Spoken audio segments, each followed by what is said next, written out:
TKO Boxing with Sherry Abbasi. We're in Bolton today, and I'm joined by the Manchester 2025 Boxcup champion, Aneek Hushen, for the under 51 kg category. Aneek, first of all, assalamu alaikum. How are you, bro? Wa alaikum salam. I'm very good, thank you. Thank you for giving me a bit of your time today, man. I know you've had a bit of probably a life-changing experience this weekend, actually winning the Boxcup for your weight category. Yeah, definitely. Talk to me a bit about that experience. It was a crazy experience.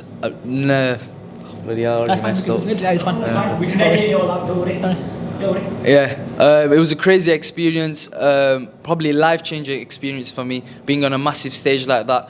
Coming off a massive stage as well, a few weeks ago, being in the Senior Elite Championships, going all the way to the finals. That was a big experience for me as well, the big stage, all the cameras, but this was even bigger with Sky Sports broadcasting it. Good experience though, very good experience. In terms of the Manchester Boxcup, for the people that maybe don't know a lot about amateur boxing and just follow the professional side of things, talk to me a bit about how the setup is for the tournament. How does it work, and what's the process essentially? So usually the entries come out and anyone can enter them, anyone. So it can be worldwide, to be honest. There was people from Ireland, Wales, Scotland, all over the country, anywhere in the country. So you enter them, and then it's a 2-day event. So you fight in the semis and then the finals. But because I was a late entry, they put me straight into the finals. I had a very good lad in the finals, but we got the job done. And how does it work if you're a late entry? Why do you get to bypass? Is it because last minute? Last minute, and there was probably only 3, because I'm under 51 kilos, so there was probably only 3 in my category anyway. Fair enough. So when the Box Cup starts, for example, it's only semi-finals and finals, just 2 bouts, that's it? Semi-finals, finals. And it's every weight class? Every weight class, yeah. Is it only Manchester, or is it in other parts of the country as well?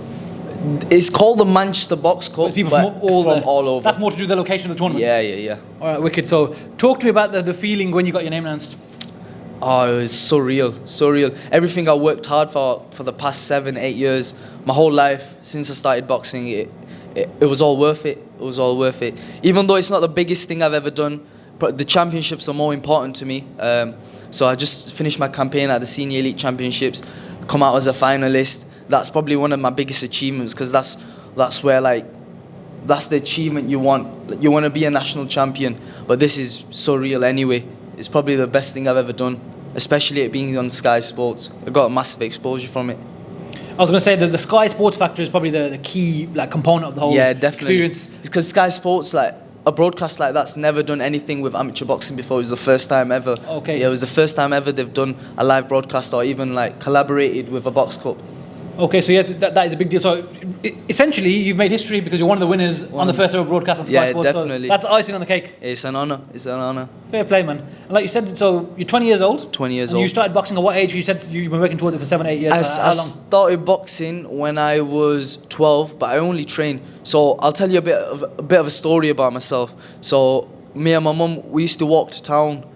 We used to walk past the Aneek Khan's academy. Okay. A lot. And I always used to say to my mum, I want to go there and train one day. She always used to say, yeah. Because it's only me and my mum living at home. So she took me one day, and since then I fell in love with it.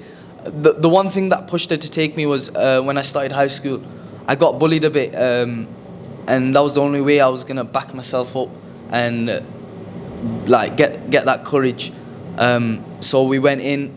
I fell in love with the sport, and then it come to a time where there was nothing left for me in that gym, and I got the pleasure of meeting Aneek Khan, and he told me about Alex Matvienko and elite boxing. So me and my mum went down on my 15th birthday, and since then I've been at Alex Matvienko's elite boxing. Yeah. So it's been quite a journey then. Quite a journey, a massive journey, and that's what I'm saying. I would have never thought I would have been in this position now, and here I am with Allah's will. Alhamdulillah. And I think you mentioned, I just want to touch on a bit on your family story, for example. You mentioned that your mum sort of pushed you as well, and she supported you. Yeah. You don't really hear a lot of Asian mums who be a bit scared to send their son to get punched in the face. Yeah. How much support has your mum given you, and what has that meant for you? My mum's been a massive support in my life, I don't think I'd be where I am today without her. She's done a lot for me.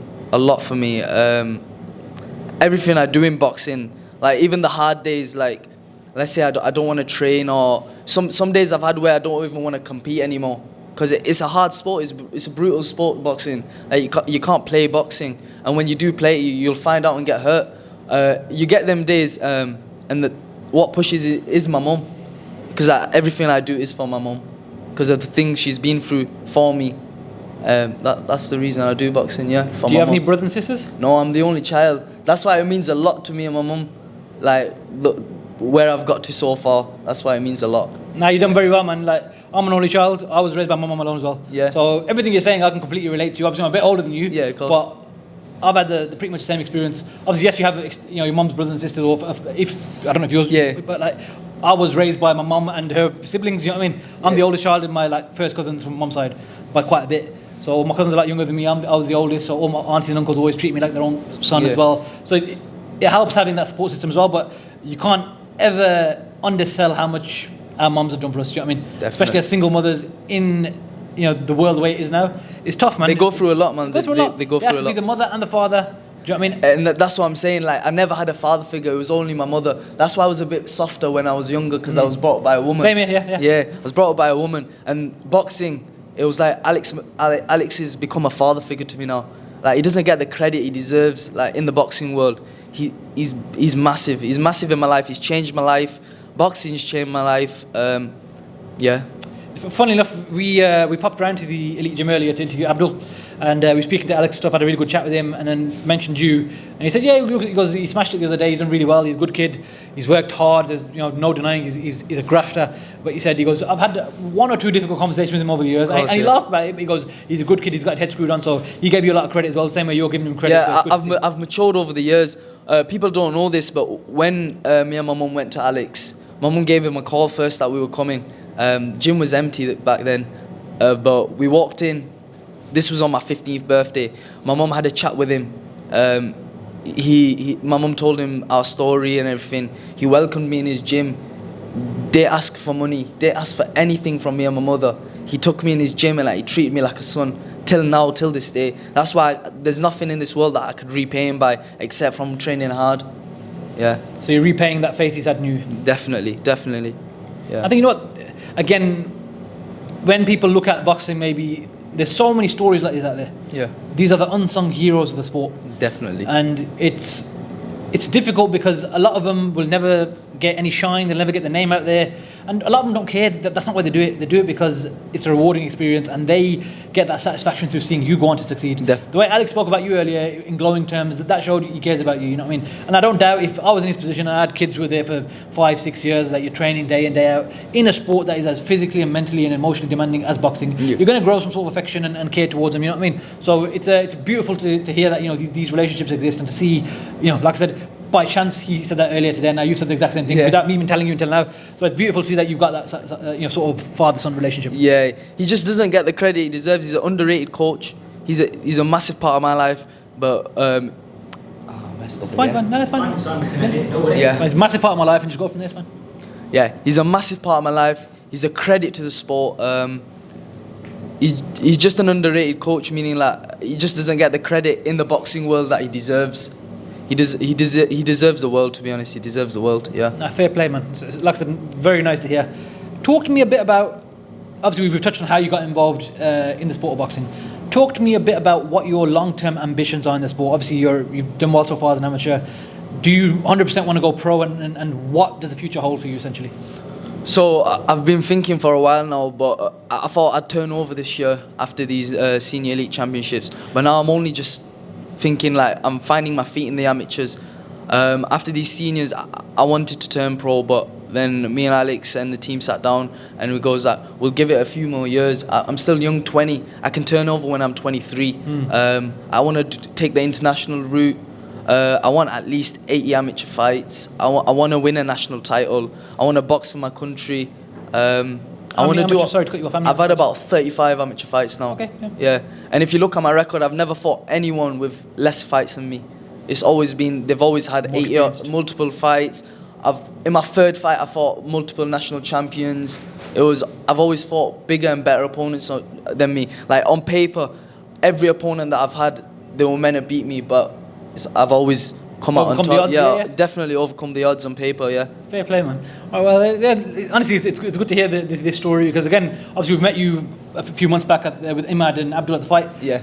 And I remember saying to him, okay, he's an amateur, so at some point we'll interview him once he's turned over. Yeah. But then this happened as well at the Box Cup, so you had a massive moment within, 6-7 weeks of when we met you. So it's, like I said, it's good to see, and it's, you just never know in boxing. You can meet someone, and there could be anyone, there could be a superstar. There may be, there may not be, but it's not really the point. Yeah. I just mean like, it's interesting how I wouldn't have known that back then that was going to happen. Do you know what I mean? You probably already knew. I don't know if you knew you were going to enter it or not at that point. No, I didn't. There you go. So look how quickly within 6-7 weeks your life's gone, changed with one. The last 9 months have been crazy for me. After them championships, the exposure I got from the championships, especially after these Box Cup. It was only yesterday after the Box Cup, the amount of messages, the support I've been getting off everyone is crazy. It is crazy. It's changed my life, to be honest. It has changed my life. But you know what? It's a credit to your mum, because I always say this, that whatever good is from me, it's from my mum. Definitely. Anything bad is from me. Well, the credit, when people say, oh, you're a good kid, you've been raised well, everything's got to go to my mum. Because she's taught me. Do you know what I mean? And I'm sure you're the same. Yeah, definitely. In that sense. The fact that, yesterday you're on Sky Sports giving half an interview after winning a championship, the next day you're back at work. Back at work. Humble beginnings. As long as you keep your feet grounded and stay loyal to who you are, what your roots are, then you can never go wrong. Definitely. Do you know what I mean? Along the way, there's going to be bumps on the road, but it's about always remembering who you are, where you come from. Yeah. That's very important. I've been through a lot, man. I have been through a lot, but it's just, now I'm seeing like the brightness. I'm seeing the brightness. I'm seeing the sunshine now, and I'm just enjoying the journey. Just 100%. enjoying the journey, and that's what it's all about. Enjoying the journey, and that's what I've not realized along the way. Seeing the end goal, and now I'm starting to see it now, step by step. It's coming along nicely. And because really, your journey's only just beginning now. Definitely. Yes, the graft has been. No one's saying the graft hasn't been put in for the last 7, 8, 5, 6 years. Yeah, but the journey starts now. That was the preparation, or if you got an exam, that's the revision. Yeah. The exam starts now for the next 10 years. Yeah. Where every time it's going to get tougher and tougher, essentially, for you. That's what people expect. You put the hard work in and it comes straight away. But sometimes you will fail. I've failed so many times. There's been multiple championships I've not come through, and that's what it is. You come through it at the end. You keep putting that hard work and you never give up. You never give up, and you get it at the end. It's like in pro boxing in maybe the last 5, 6 years or 10 years, since Floyd Mayweather retired, people always use this little saying that people want to be Money Mayweather before they've done the pretty boy Floyd phase. Definitely. Yeah, you've got to earn everything you get. Do you know what I mean? And this isn't to disrespect you, but just because you won the Box Cup yesterday does not mean you're guaranteed to do anything in the pros. 100%. And we had this conversation 2 minutes ago. Still got to work hard. You're going to have to work even harder and push yourself beyond even what you're capable of at the moment. Yep. But again, you're a young lad. You're still going through puberty till the age of 21, by the way. So you still got a bit more to grow and learn and everything. And every day, as long as you're learning in the gym, even if you take L's, the point is, there's a saying again, I don't know if you've ever watched, there's some videos on YouTube, Speaker's Corner. Okay. In London, where they talk about religion and philosophy and stuff. Right. And there's one guy there, it's called Hamza's Den, and he's an Islamic preacher and stuff, but he's not a preacher, but he talks about people about the Quran, they challenge him, and then Christianity and Islam, and they go back and forth, but it's quite respectful most of the time. But he always says, when I come to the park, I either win or I learn, I never lose. Yeah. That's what you should remember. That's what Alex says all the time. Exactly. You never if he says you've lost on your record, that's fine, you've lost in a professional fight, but you've learned something. Yeah. Or multiple things, in fact. So you got to remember that and just always look at that. Always learning. Always be learning, that's it. Always learning. Everything you do, never learn. a loss. You have a conversation with someone today, try and learn something from that conversation. Whether it's this, me, my cousin, whoever you speak to. Yeah. Try and just learn something from everyone. Do you know what I mean? You're young, you got time. It might not even be something related to your boxing career, but just if you can learn something every day, that's what life's about. Do you know what I mean? Exactly. Talk to me a bit about what your ambitions would be in the pros. How far do you reckon you have the ability to take it? Some people straight away say, oh, I want to be a world champion or undisputed. Are you someone who looks at things as a step at a time and we build on it, or do you just look straight to boom, world champion? Well, you can't just say I'd be world champion straight away. I've still got to go through the pros, progress through the pros. Especially in my weight category, I think I can go far, very far. I've put the super flyweights on notice already, and they know I'm coming. So I definitely think I could go very far. I don't know how far, but I know I can go very far. If I keep my feet on the ground, keep working the way I have been working and put more in, I definitely think I can be world champion, inshallah. So you've got a lot of self-belief? Yeah, 100%. How important is self-belief coupled with discipline? How important is self-belief coupled with discipline? Now what I mean by that is, you could sit here right now and say to me, yeah, I know I'm this good, blah, blah, blah, but then you're not living the life. How important is it to have that belief, but also know that you got to be disciplined and work your ass off? And that's what it was with me. I lived the life, and then I started coming, like, I lost the passion for the sport, and then I come back into it, and now I do live the life. I've got my nutrition on point. I've got a nutrition called Boovie. He helps me a lot, and that's what it is. If you eat right, train right, sleep right, everything falls into place, and that's when you start seeing the progression in the gym and seeing the performances come out. Yeah, it's brilliant. As long as you live the life, you'll see you'll see the outcome, the best outcomes. Talk to me about the current professional scene in boxing, for example. Name your top 3 fighters who you actually like to watch. I love a bit of Canelo, Roberto Duran, and you can't forget Amir Khan. Definitely Amir Khan with his speed, yeah. And do you think Amir Khan opened a lot of doors for people? Of course he did. Of course he did. Especially for us British Muslim fighters. We seen someone that, especially he's from Bolton as well. So we seen someone from our area do the same thing. That's what pushed me as well. That's why I started his gym. So he did open a lot of doors for us. Yeah, and you set an example, like you said, so it's about trying to push on and achieve some of the things he achieved, because we haven't had a proper world champion yet after him from our background kind of thing. So hopefully, I don't think anyone can do what he did, especially as an amateur. Like, I'm 20. Yeah. He was in the Olympics at 17. It's crazy to think people don't give him the credit he deserves as well. Yeah. He doesn't get the credit he deserves. It's a serious accomplishment, yeah, absolutely. And as a pro unified world champion is not a joke either. Definitely not. So fair play to Amir Khan, and it's nice to see that you respected those who came before you as well. Of course. So Roberto Duran, Canelo, and Amir Khan, just 3 names that you respect and thank you. In terms of the current UK boxing scene, so roughly a month ago today, in fact, Chris Eubank Jr. versus Conor Benn. Talk to me a bit about your thoughts on the fight week as a whole and what it meant to British boxing and the history with the dads and everything, and what you thought of the actual fight itself. Yeah, what a fight. I tuned in the whole week just to watch that. To be honest, in my heart, I thought Ben was going to win, but he just didn't do enough to get that win. But Chris Eubank, he surprised a lot of people. He did surprise a lot of people. Did you see the bit where Chris's dad walked in? Yeah, it was mad. That was crazy. Gassed. It was like... It took the whole event to another level. Definitely. Yeah. I was surprised Chris would win. I thought the weight would take a toll on him. But it did, though. I think it did take a toll on him throughout the fight. Yeah, you could tell he was a bit like... The punches weren't doing as much damage on Ben than Ben was doing on him. But in total, it was a really good fight. Really good fight to watch for the fans especially, and British boxing. Yeah. And did you catch the Josh Taylor card on Saturday this weekend? I didn't catch all of it. I didn't watch the Josh fight, but I watched Moses Toma. Yeah. Very good prospect. This is what I was going to say now. He's the same age as you know that, innit? Yeah, it's crazy to say, innit? I look like a kid against him. He's 20 years old. Yeah. And the guy was, 15, going in, smashing up Lawrence Okoli and allegedly beating up people like Daniel Dubois and others. As someone who boxes yourself, all the hype that's been put behind him, do you think it's warranted? Of course it is. Yeah. I definitely think the hype's real. He just keeps proving again why he's the best. I remember him from the amateur days when I was doing my youth assessments and stuff. He was there and he's just a beast. He actually is just a beast. I think he'll go all the way. And he'll be one of the best British heavyweights about. Yeah, definitely. What do you think it is that he does so well? I think him and Ben just work really nicely. Ben as a trainer and him as a fighter, I think they work really nicely. But Moses is just talented. He's skillful. I don't think the trainer bit is a massive deal, but it's just his feints, his footwork. For his size, the way he moves is a massive deal. It's like Usyk. He's literally like Usyk. Yeah. Someone said he weighed in at 254 pounds, and I was thinking he was moving like a lot heavy. Yeah, literally. He could look 250. That's the thing. No. You look at him. I met him in Saudi on the Batavia Bivol undercard. Yeah. Sorry, at the event. He was walking past and I saw him. I was like, Moses, and he was chatting to me, and that really nice kid. Yeah. I was looking at him. I was like, on TV he doesn't look that big. No. I look at him. I think he's small, massive. I was like, oh shit. But on TV he doesn't look that big. I don't know if that makes sense. He doesn't. Massive. But bear in mind, he's 20 years old, so he hasn't even grown into his body properly yet. Heavyweights tend to get their man strength 25 plus, so he's got 5 years of still growing into his body. I think all of his fights he's had knockouts already. I think he's had decision once or twice, but generally speaking, he's a very dangerous fighter.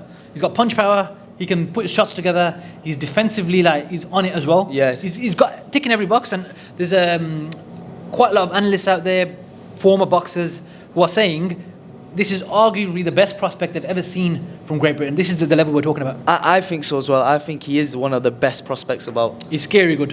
Very good, very talented, skillful. Yeah, one of the best prospects. And he could be the guy that carries the flag for the UK for the next 10, 12 years. I think he will. I really do think he will. If everything goes the way it should. Yeah, of course. But heavyweight boxing, man, one punch. You never know. That's in any division, but I mean, like heavyweight boxing in particular, the craziest upsets have happened. But you know what? Honestly, scary potential. Yeah, definitely. The way all these heavyweights talk about him already, like Tyson, he sparred Tyson, Lawrence Nicoli, all of them guys, the way they speak about him, it just shows in it. How good he is, yeah. Yeah, exactly. And just to finish off, Aneek, I just wanted to, this is more of a non-boxing related question. It's more about you as a person. Okay. Or just something you've read or heard in life. Tell me one quote that you've ever read or heard that stuck with you, or that means something to you. It'd be to never give up. It would be to never give up. There's been so many times in life I've wanted to give up, but I never have, and that's where Allah has got me today. And everything comes from Allah, and I'm thankful the position He's put me in today. Alhamdulillah. Alhamdulillah. And that just doesn't just apply to your boxing career. That's in life. In life in general, yeah. Yeah. I'd just like to say, under the feet of your mother is Jannah. So everyone look after your mothers, man. Under the feet of your mothers where heaven lies for people who aren't Muslim. Yeah. So it's about giving respect to the one person who brought you into the world. Obviously, if your father's around, then your father comes after your mother. Three times your mother, and then your father, is what it says in Islam. So for anyone who's not a Muslim, it's all about loving and respecting your parents. Definitely. And as you can see, the young man next to me is very level-headed, mashallah. God bless him and give him all the success in the world. Very impressed by him. Aneek, where can we find you on social media? So on Instagram, it's aneek.bxr, Snapchat aneek.bxr, everything aneek.bxr, or on Facebook aneek.hushen. Yeah. Wicked. Thank you very much for your time, Aneek. Thank you, man. I appreciate you guys. Thank you. Wicked.